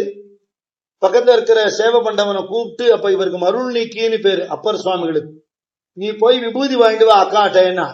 அக்கா சொன்னா, விபூதியை திட்டினவன் யாரோ, விபூதி இட்டுக்காதவன் யாரோ, நான் விபூதி தரமாட்டேன் அப்படின்னு. அப்போ அக்கா கிட்ட இருந்து விபூதி வாங்கினாதான் பழைக்க முடியும்னு தோணின உடனே அந்த சேவகனை பிடிச்சிட்டு நடக்க முடியாம நடந்து அங்கேருந்து திருவதிக்கு அக்கா பார்க்க வர, அக்கா நான் தப்பு பண்ணிட்டேன், இனிமே தப்பு பண்ண மாட்டேன், மன்னிச்சுடு, வயிற்று வலி தாங்க முடியல, துடிக்கிறேன், தண்ணி குடிக்க முடியல, சாப்பிட முடியல, தூங்க முடியல, நடக்க முடியல, சூளை நோய் வந்து தவிக்கிறேன்னு சொன்னோடனே அக்கா கோவிலுக்கு கழிச்சுன்னு போனா, விபூதி விட்டு விட்டா, வயிற்றுல விபூதி தடவினா, அந்த கணம் சரியா போயிட்டு கூற்றாயினவாறு விளக்கங்கள் இருக்கிற பதிகம் பாடினான் அப்பர் சுவாமிகள் சரித்திரத்தை உண்டு. அது மாதிரி கொடுமையான சூளை நோய் ஒரு வயிற்று வலி இவர் கொண்டு. இந்த வயிற்று வலி வந்து பகவான் ஆட்கொள்றதுக்கு முன்னாடியும் இவருக்கு சில சோதனைகள் கொடுத்துட்டான். என்ன? முதல் பொண்டாட்டிக்கு 2 பிள்ளை ஒரு பொண்ணு, காலமாயிடுச்சு இல்லைன்னு. 2வது பொண்டாட்டிக்கு 2 பொண்ணு ஒரு பிள்ளை, 2 பொண்ணும் காலமாயிடுச்சு, முதல் பொண்டாட்டியும் காலமாயிட்டான். இதெல்லாம் அடுத்தடுத்து சில வருஷங்களுக்குள்ளேயே கட கட கட கட நடந்து போயிடும். இந்த துக்கம் வந்து ஒரு அடி விழும்போதுதான் ஆஹா அப்படின்னு நிமிர்ந்து தெய்வத்தை பார்க்க தோன்றது மனுஷனுக்கு. வாழ்க்கை இவனோட இஷ்டப்படியே போயிட்டு இவன் நினைக்கிற வந்து தெய்வத்தை மறந்து விடுறான். நீ வாழ்ந்துட்டு இருக்கிற வாழ்க்கையே உனக்கு அவர் கொடுத்தது அப்படிங்கிற எண்ணம் ஒரு மனுஷனுக்கு வரமாட்டேங்கிறது இல்லையா. கபீர்தாசர் பாடுறார், சந்தத சம்பத சுகே காரண ஜெய்சி பூல் பரி பஜோரே பையா ராம கோவிந்த. நல்ல சௌக்கியமா இருக்க, குழந்தை குட்டியோட பொண்டாட்டி குட்டியோட வீடு வாசலோட இருக்கே, அவன் கொடுத்தது இல்லையா, நீ அனுபவிக்காதன்னு சொல்லல, நினைச்சுக்கோ, ஏன் மறந்து போற, எப்படி மறந்தேன்னு கேட்கிறாரு. அப்படி இருந்துட்டார். மரணங்கள் வரிசையா வர வர வயிற்று வரையும் வந்து அரண்மனையில மைசூர் சாம்ராஜ்யத்துல ராஜ வைத்தியம், எப்பேற்பட்ட வியாதியும் குணப்படுத்துற வைத்தியக்காரெல்லாம் உண்டு. அவளால குணப்படுத்த முடியல. இது முருகன் கொடுத்தது என்ன, அது அணுகாதவர்க்கு பிணியே பிணிக்கு மருந்தேங்கிற அபிராமி இல்லையா. யாரு வரலையோ அவளுக்கு நீ வியாதியா வருவ, வியாதி வந்து விடுத்தேன்னு கூப்பிட்ட உடனே நீ மருந்தாம வந்துடுவேங்கிற. ஔஷதம் உண்டேனாகிலும் கிருஷ்ணா ஔஷதம் நின்றே கீர்த்தனம். அப்ப தெய்வத்தை நினைக்காததுனால தன்னையும் தன் திறமையும் தன் ஆற்றலை நம்பினார். என்னோட பணம் இருக்கு, காசு இருக்கு, இளமை இருக்கு, பலம் இருக்கு, மனுஷா இருக்கா, என்னால என்ன வேணா பண்ண முடியும்ங்கிறதெல்லாம் மரணத்தை தடுக்க முடியலையே. முதல் பொண்டாட்டி போயிட்டா, குழந்தைகள்லாம் வரிசையா செத்து போயிடுத்து, வியாதி வந்துடுத்து, குணமாக்க முடியல. மாந்திரீகத்துக்கோ அப்பர் சுவாமிகள் மாதிரி வைத்தியத்துக்கோ எதுக்குமே கட்டுப்படாத நிலைமை வந்த உடனே கடவுள் நம்பிக்கை இருக்கிறவா தெய்வமேனு முறையிடுவா இல்லையா. கடவுள் நம்பிக்கை இல்லையா, யாக்க போய் முறையிடுவா, தற்கொலை பண்ணிக்கலாம்னு தோணி போயிடும். உயிரோடு இருந்தா தானே வயிற்று வலி, செத்து போயிட்டா வயிற்று வலி வராது இல்லையோ, அப்படி தோணி போயிடுது. இவர் மனசுல அந்த எண்ணம் வந்திருக்கு, வெளியில யார்ட்டி சொல்லல. அப்போ யாரோ ஒருத்தன் அரண்மனைக்கு வேலைக்கு வந்திருக்கான். அவன் நம்ம தமிழ்நாட்டை சேர்ந்தவன், ஒரு கொத்தனார். அவன் வந்து என்னையா ஆள் நல்லா இருப்பிய, அப்படி மெலிஞ்சு போயிட்டியே, வேலைக்கு கூட நீ வர்றது இல்லையா, முடங்கியே இருக்க, யாரோ தான் சமைக்க வராங்கன்னா கேள்விப்பட்டேன். தாங்க முடியாத வயிற்று வலி பாய, எவ்வளவோ வைத்தியம் முன்னாச்சு, குணமாகல, இருக்கிறத விட செத்து போயிடலான்னு தோன்றது. குடும்பத்திலேயே நிறைய கட்டம், பிறந்ததுல இருந்து கட்டம் தெரியாம வளர்ந்துட்டேன், இப்ப ரொம்ப சோதனை தாங்க முடியல. நாங்கெல்லாம் கஷ்டம் வந்தா தெய்வமே முருகான்னு கூப்பிடுவோம், உனக்கு அது கூட தெரியாது. நான் உனக்கு சொன்னா கேப்பியா, சொல்லு, வைத்தியம் நினைச்சு பண்ணிக்கோ, கடவுள் நம்பிக்கை வரணுங்கிறதுக்காக நான் சொல்லல. எங்களுக்கு கண்கண்ட தெய்வம் முருகன். பழனிக்கு போ, இந்த பழனி மலையிலிருந்து காத்து பட்டாலே வியாதி குணமாயிடும். அத்தனை மூலிகை இருக்கிற இடம், அத்தனை சித்தர்கள் நடமாடுற இடம். பகவானே நவபாஷான மூர்த்தி, பிரத்யட்சமான தெய்வம், தண்டாயுதபாணி. அங்க போ, முருகனுக்கு அபிஷேகமான அந்த பாலை சாப்பிடு, முருகனை மனசார வேண்டிக்கோ. இவ்வளவு பண்ணி பார்த்துட்ட, நான் சொன்னேங்கிறதுக்காக இது ஒண்ணு பண்ணு. அவநம்பிக்கையோட போகாத, நடக்கும் நினைச்சுக்கோ, நிச்சயம் குணமாயிடும், முருகன் காப்பாற்றுவான் அப்படின்னு சொன்ன உடனே அவன் ஒரு உறுதியா சொன்ன உடனே மனசுல பட்டுடுத்திப்போ. எத்த தின்னா பெத்தம் தெரியும் இருக்கு. குணமாக மாட்டேங்கிறது வியாதி. எவ்வளவு நாளைக்கு துடிச்சுட்டு இருக்க முடியும்? லீவு கேட்டார், இனிமே வேலைக்கு வரமாட்டேன்னு சொல்ல முடியாது, அதனால குணமான உன்ன வரேன்னு சொன்னார். குணமான குணம் ஆயிடுச்சுன்னா, ஒருவேளை முருகா உனக்கு சக்தி இருந்து நீ குணமாக்கினால் நான் பழனியிலே இருந்து விடுறேன், இனிமே திரும்பி வரலன்னு நினைச்சிட்டு. இரண்டாவது மனைவி நஞ்சம்மாள்னு பேரு, ரொம்ப தங்கமான குணம். கிரகஸ்த தர்மத்தில் அப்படியெல்லாம் பெண்களை பார்க்க முடியாது. அவளை அழைச்சுட்டார். பையன், குட்டி பையன் நரசிம்மன், அவனை கூட்டின்றார். மற்ற குழந்தைகள் எல்லாம் போயிடுச்சு, இவன் ஒண்ணுதான் மிஞ்சித்த. ரெண்டாவது பொண்டாட்டிக்கு 2 பொண்ணு 1 பிள்ளை. இந்த பிள்ளைதான் மிஞ்சினான். 2 பெண்கள் போயிடுச்சு. அவளுக்கு 3 குழந்தைகள், 3 போயிடுச்சு. இந்த குழந்தைய அழிச்சுண்டு, மனைவி அழிச்சுண்டு, என்ன கையில இருக்கோ அந்த சாமான்கள் எடுத்துட்டு போறா. பழனியில யாரையும் தெரியாது, கடவுள் காப்பாற்றுவார் சொல்றாரு, ஒரு நம்பிக்கை தானே. போற வழியில ஜோலார்பேட்டையில அந்த காலத்துல இந்த மாதிரி ரிசர்வேஷன் எல்லாம் கிடையாது. எல்லாரும் இந்த புலிமூட்டை மாதிரி ஏறுவா பொட்டியில, கூட்டம். இவன் நகையெல்லாம் களவாட்டிட்டாயிரம், நஞ்சமா ஓடுது, நகை நட்டெல்லாம் போயிடுது. கையில காசு பணம் இல்லை. ஏதோ ஒரு ஸ்டேஷன் வரல, டிக்கெட் கிடைச்சது, அது பிறகு வாங்கிட்டு இறங்கி அங்கே நடந்தே தட்டுமுட்டு சாமானியும் பொண்டாட்டியும் பிள்ளையும் வச்சுட்டு வர. இத்தனை சோதனை, இத்தனை துக்கத்திலையும் ஒரு கீர்த்து நம்பிக்கை என்ன அப்படின்னா, அங்க போனா குணமாயிடுங்கிறான். அங்க போகணும்னு தோன்றுது. பழனி ஏறும்போது பார்த்தா ஏகப்பட்ட பக்தாள் காவடி எடுத்துட்டு போறா. கனவிலும் பழனி எங்கள் நினைவிலும் பழனி, கனகராஜன் கண்ணில் வந்த கந்தன் வாழும் பழனி, கனவிலும் பழனி எங்கள் நினைவிலும் பழனி. பழம் நீ என்று பரமன் சொல்லி பரிந்தளித்த பழனி, பல பழங்கள் கூட்டி அமுதமாக்கி பகிர்ந்தளித்த பழனி, கனவிலும் பழனி எங்கள் நினைவிலும் பழனி. காவடி கொண்டாடுவார்கள் கண்டெடுத்த பழனி. கைலாசத்திலிருந்து 2 கிரிய 2 மலைய தன் சிஷ்யன் இடும்பனை விட்டு எடுத்துன்னு வர சொன்னார் அகஸ்தியர். அது 2த்தையும் காவடி கட்டி தூக்கின்னு வந்தானா இடும்பன். அது வச்சுட்டு அவன் கொஞ்சம் ஓய்வு எடுத்துக்கிற நேரத்துல, கை கால் அலம்புற நேரத்துல ஒரு குட்டி பையன் அந்த மலை மேல் ஏறி விளையாடி இருக்கான். டேய் கீழே இறங்கடா, இதெல்லாம் எடுத்துன்னு போனோம். பொதிக மேல இருந்து அகஸ்தியர் கொண்டு வர சொல்லியிருக்காரு. நான் இறங்க மாட்டேன், மலையெல்லாம் என்னோடது. நான் சின்ன பையன். இவரு கோபம் வந்து இந்த இடும்பன்கிறவன் அடிக்க போயிட்டான். அவன் அசுரன். அடிக்க போன உடனே இவன் ஹும்னு ஒரு சத்தம் கொடுத்தான். அவன் மயக்கம் போட்டு கீழே விழுந்து பிராணம் போயிடு. அகஸ்தியருக்கு விஷயம் தெரிஞ்சுடுத்து. அவர் எங்கேருந்து வந்தார் இடும்பனுக்கு தெரியாது, அகஸ்தியருக்கு தெரியும் இல்லையா. முருகா விளையாடாத, அவனுக்கு உயிர் பிச்சை கொடுன்னு எழுப்பிட்டார். அவனும் வணங்கினான். இந்த மலை இங்கேயே இருக்கட்டும்னா, உன்னோட இஷ்டம். அதுதான் பழனி. சக்திகிரி சிவகிரின்னு 2 கிரி உண்டு. அது ஒரு கிரி. அது அன்னைக்கு அவன் காவடி எடுத்துன்னு வந்ததோட அடையாளமா தான் இன்னைக்கும் காவடி எடுத்துட்டு போறான். காவடி எடுத்து நிறைய பக்தாலாம் முருகா முருகா முருகான்னு பாடிட்டு போறத பாக்குறாரு. ஒருத்தரோட பக்தியும் அவள் ஈடுபாடையும் பாக்குறாரு. இதெல்லாம் எனக்கு இத்தனால வரவே இல்லையே, நான் நினைச்சது கூட கிடையாது. இவாள்லாம் உன்னை பாடி உருகி உன்னை நினைச்சுட்டு வரா. உன்னை நினைக்காதவங்க கூட வந்துட்டேனே.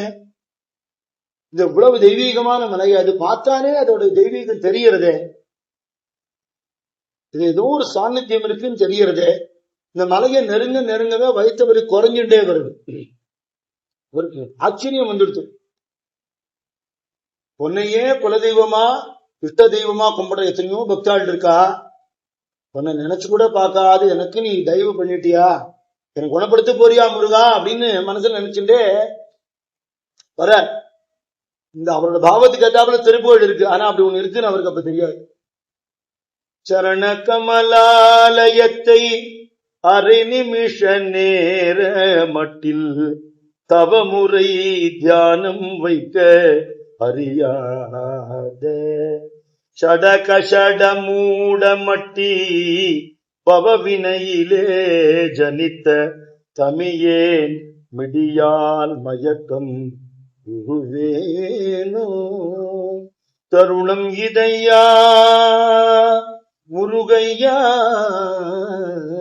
தருணம் இதையா மிகுத்த கனமதுரு நீள் சௌக்கிய சகல செல்வ யோக மிக்க பெருவாழ்வு தகைமை சிவஞான முக்தி பரகதியும் நீ கொடுத்து உதவி புரிய வேணும் நைத்த வடிவேலா. அருணதள பாத பத்மம் அனுதினமுமே துதிக்க அரிய தமிழ்தான் அளித்த மயிலா. அதிசயம் அநேகமுற்ற பழனிமலை மீதுதித்த அழகா திருவேரகத்தின் தருணம் இதையா மிகுத்த கனமதுரு நீள் சௌக்கிய சகல செல்வ யோகமிக்க பெருவாழ்வு தகைமை சிவஞான முக்தி பரகதியும் நீ கொடுத்து உதவி புரிய வேணும் வடிவேலா. சரண கமலாலயத்தை அரை நிமிஷ நேரமட்டில் தவமுறை தியானம் வைக்க அறியாத, ஒரு அரை நிமிஷம் உன் பாதத்தை நினைக்க வழி இல்லாத ஜட கசட மூட மட்டி தன்னை திட்டுகிற அருணகினர். பவ வினையிலே ஜனித்த தமியேன் விடியால் மயக்கம் உருவேனோ. பாபத்தினாலேயே இந்த பிறவி எடுத்துட்டேன், பாவமாவே வாழ்ந்துட்டு இருக்கேன், எனக்கு கதி உண்டா முருகா, இதுதான் நேரம் எனக்கு அனுகிரகம் பண்றதுக்கு, ஏன்னா கதி இல்லாம நிக்கிறேன், கை தூக்கிட்டே என்னை காப்பாத்துன்னு அழறார். அந்த நிலையில தான் அவர் இருக்கார். ஆனா அந்த மாதிரி ஒரு பாட்டு இருக்குன்னு அவருக்கு எனக்கு தெரியாது. படியேறி மேல போனார், முருகனை பார்த்தார். என்னமோ ஒரு சொல்ல முடியாத ஒரு அனுபவம். நாஸ்திகவாதியா இத்தனாளா இருந்தவர், கடவுளை மறுத்தவர். நீ ஒரு விஷயத்தை கடைபிடிக்காமலே இல்லைன்னு சொல்றது முட்டாள்தனம் இல்லையோ, இதுதான் வழி அப்படின்னு சொல்லியிருக்கு. அதை கடைபிடிச்சு பார். நீ சொன்னபடி பண்ணையா, தெய்வத்தை பார்க்க முடியல, நீ சொல்றது பொய்ன்னு சொல்லு நியாயம். நீ இந்த பக்கமே வராம இதை தெரிஞ்சுக்காம இல்லவே இல்லைன்னா தப்பு இல்லையா? இப்ப அதை பார்த்துட்டு இந்த பக்தி இந்த பரவசெல்லாம் பார்த்துட்டு அவ்வளவு ஆச்சரியப்படுற. இன்னைக்கும் எத்தனை ஏழை ஜனங்கள் தைப்பூசமானா கொதிக்கிற வெயில நடந்து போறா, பாத யாத்திரை பழனிக்கு போறா. தூர மணிக்கணக்கா இன்று முருகனை பிரார்த்தனை பண்ணிட்டு அன்ன ஆகாரம் இல்லாமல் விரதம் இருந்து சுவாமி தரிசனம் பண்றா. நாளைக்கு திருச்செந்தூர் போனா லட்சக்கணக்கில் ஜனங்களை பார்க்கலாம் இல்லையா? அத்தனை பக்தி. அத்தனை பக்திக்கு என்ன காரணம்? அத்தனை அனுபவம். வர்ண பக்தி வந்துடுமா?